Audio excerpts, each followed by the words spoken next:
Hello and welcome to the Virtual Gin Show. My name is Tom Scott. I am a brand ambassador with The Exchange, looking after the premium spirits of Beam Suntory. And today I'm going to talk to you about Roku Gin, coming from Japan.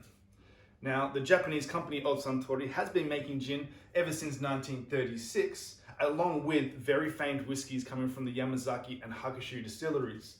But this is part of their new entry into the gin market.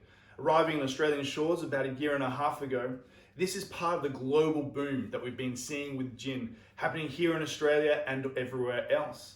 Taking its inspiration from something that's gone hand in hand with that global boom, which is the utilization of native botanicals. We've seen it here with many Australian distilleries, we've seen it in the UK, many areas of Europe and America, and now we're seeing it with Japan.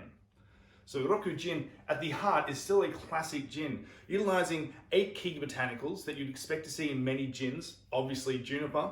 Then of course we have some coriander seed, angelica root and the seed as well. We have some cardamom, cinnamon, some bitter orange and lemon peel make up the heart of Roku Gin, make up its base.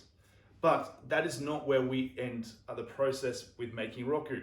Roku in fact takes its name from the Japanese word for 6, which is a reference to the 6 key botanicals that go into making Roku Gin so unique. It is these 6 key botanicals that are the native botanicals of Japan, which are all picked to the height of their preferred season to ensure the perfect flavor is captured from each of those botanicals.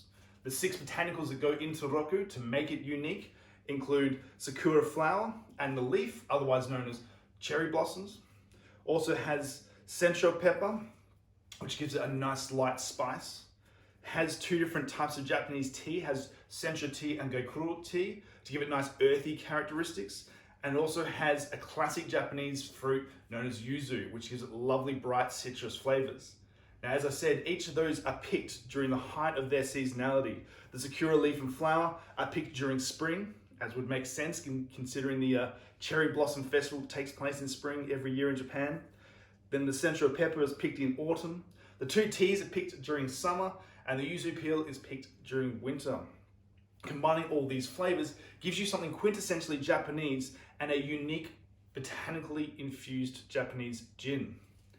When utilizing these botanicals, they also had to utilize some creative techniques, especially when it came to using the sakura flower, because if you just chucked cherry blossoms into a still and boiled it up, you wouldn't give lovely floral aromas. You would end up with something quite bitter and tannic. So to alleviate this problem, they utilize a very different style of distillation for a couple of ingredients, in particular the sakura flower. They actually distilled using a vacuum still. Now, if you know your chemistry, you know what happens to liquids under a vacuum, you know that the boiling points drop right down.